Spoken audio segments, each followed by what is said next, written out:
USS Nautilus, which was the first nuclear submarine put to sea for the very first time. The $64,000 question premieres on CBS in the USA. Winston Churchill, who was 80 years old, resigned as prime minister due to poor health.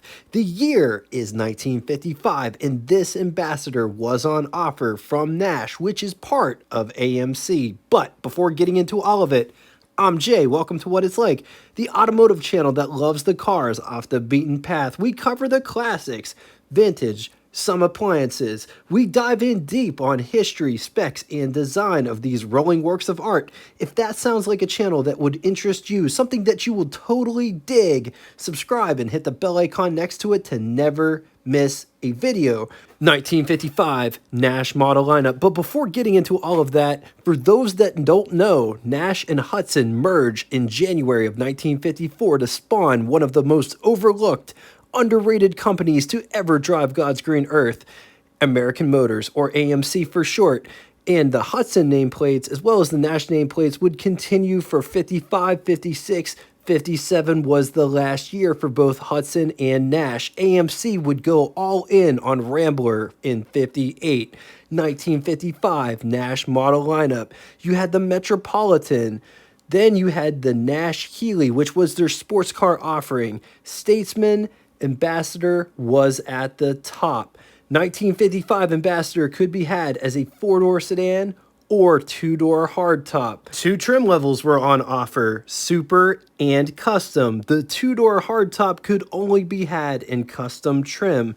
Ambassador was Nash's staple, first being offered in 1927, and would outlive Nash, being produced until 1974 being the last year. Ambassador was one of the longest lived nameplates. 1955 Nash, designed by Pininfarina under the direction of Edmund E. Anderson.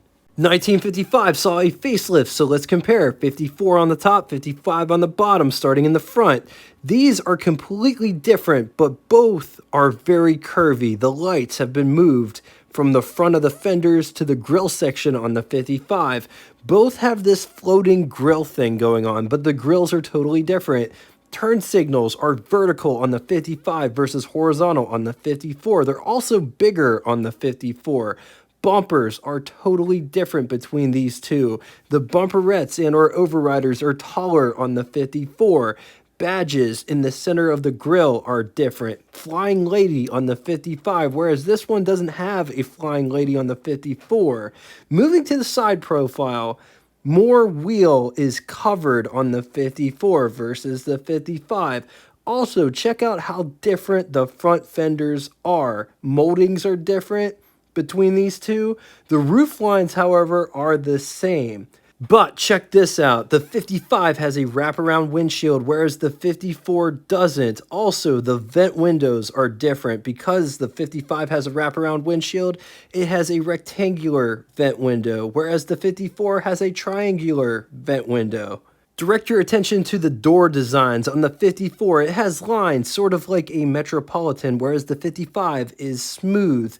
And in this picture, they both have Flying Ladies as hood ornaments. Moving to the rear and the rear quarter section, both have a three-piece rear glass and Continental spare tire, as well as tail lights.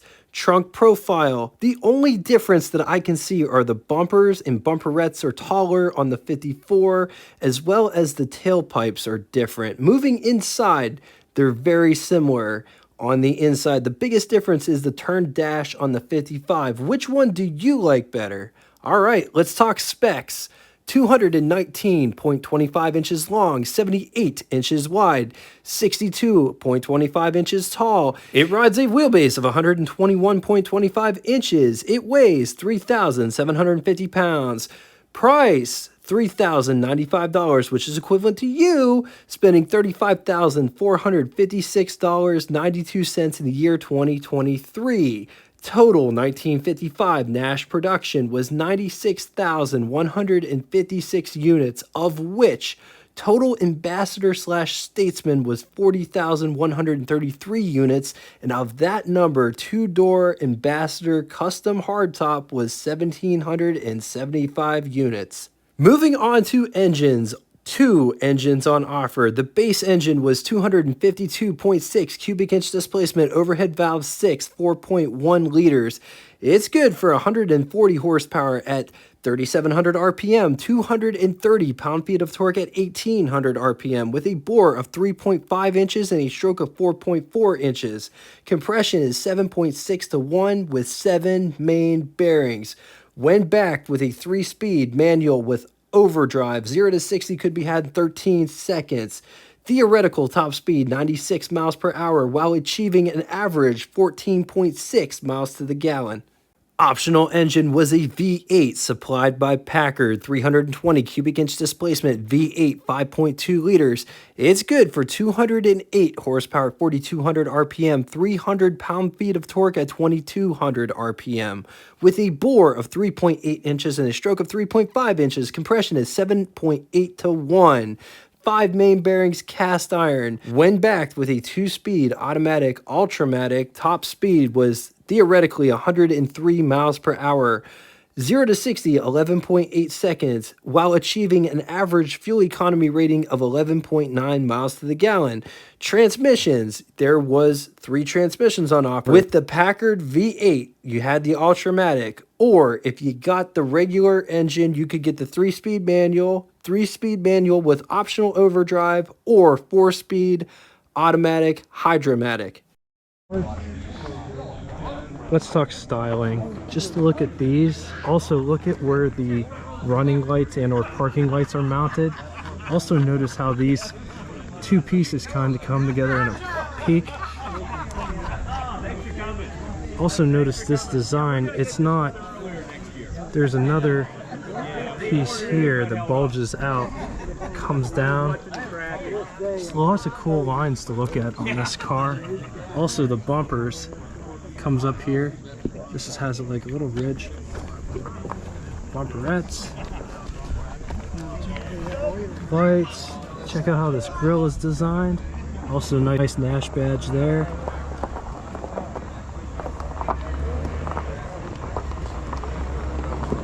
Beautiful hood ornament. Hey, I thought you were leaving 5 hours ago. Look at how smooth this design is. Is that we or? Well, Ambassador Country Club right there. Look at these. So these are not fender skirts. It has this nice bead that goes on the edge. And just look at how the rocker's designed. This is more protruded than the rest of the body. This car has some really nice lines. It's a vent for the weather eye. The windshield wipers, all the stainless. Look at where the mirrors are mounted and how they are designed.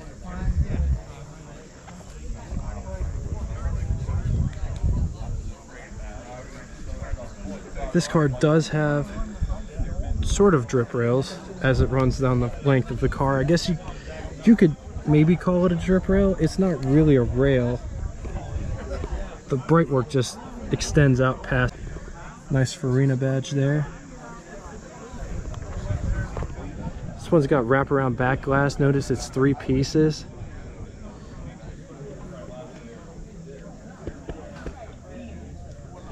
This car has some incredible lines. I don't know if you can see all this, but this kind of curves back in towards the rear brake light. The brake lights have a center line here. They come to a point. This one has a Continental kit, and just look at all the beads for texture effect. This one has fender skirts. Notice how this is flared out. Just look at how smooth this trunk design is. Spare tire at the back. Bumpers match the front. Bumperettes. The lights for the license plate are inside the bumperettes. Over here, this is where the gas filler is. So how cool is that?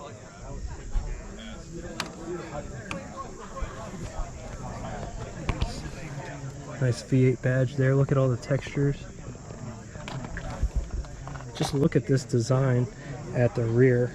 All of the different lines going on. All right, coming and getting inside.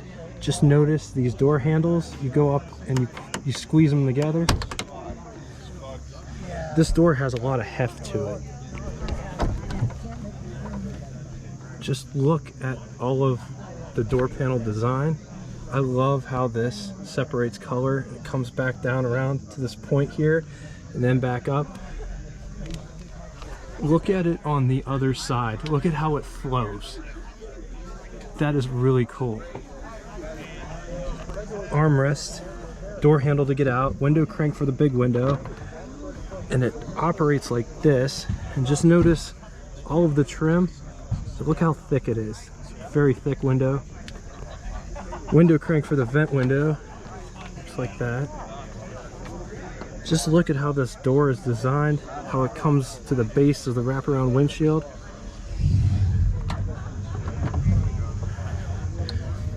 Before getting inside, look at how flush the sill is with the floor. It doesn't dip down, it doesn't raise up.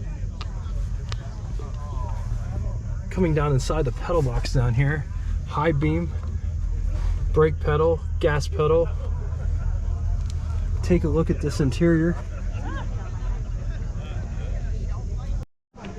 Just take a gander at this real quick. So it's got a wraparound windshield. Look at how this dashboard wraps around. Look at all of the textures that are going on in the trim work, and then it wraps back around. It's just a very nice place to be. Here is what over the hood looks like. I absolutely love it. It's almost like a longer Metropolitan.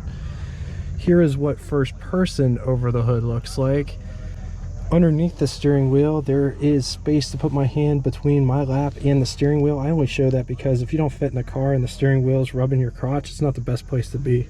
On to the button switches and knobs. Notice the gauge cluster is up and slightly to the right. Gasoline gauge, oil pressure, which is an idiot light, speedometer, high beam indicator, odometer, amp meter, coolant temperature, radio with radio controls, weather eye, heat and AC ventilation controls. The slider is for fan blower speed, low and high. Clock, headlights, more climate controls, AC vent, heat, defrost, forced heat, wipers, lift to start. Rear view mirror, another translucent visor there. Once again, huge fan of. Also, take a gander at the netting material at the top. I apologize, this is the best view that I can give you. I did shoot it on the other side, but there was mail up there and it had all the guys' personal information on it, and I just don't want to show that. So just check that out. It's a really cool thing. You can put tickets up there, mail, what have you, and it doesn't fall down when you use the visors. This one has a handbrake, and this is a light for the handbrake. It has an ashtray that pulls out here, as well as another ashtray over here. The glove box is right here in the center, which is a glove box drawer. I'm a huge fan of the glove box drawer. I think it's a great feature to have. So I just want to show you these seats. These seats are indescribable. They're like half leather, and this is like a cloth material. Very nice. So to get in the rear seat, you just forward like that. Notice it has robe rails on the back of both seats for a heavy blanket for in the winter time. The transmission tunnel isn't that big. This car comes with pillows that match the fabric. That's really cool.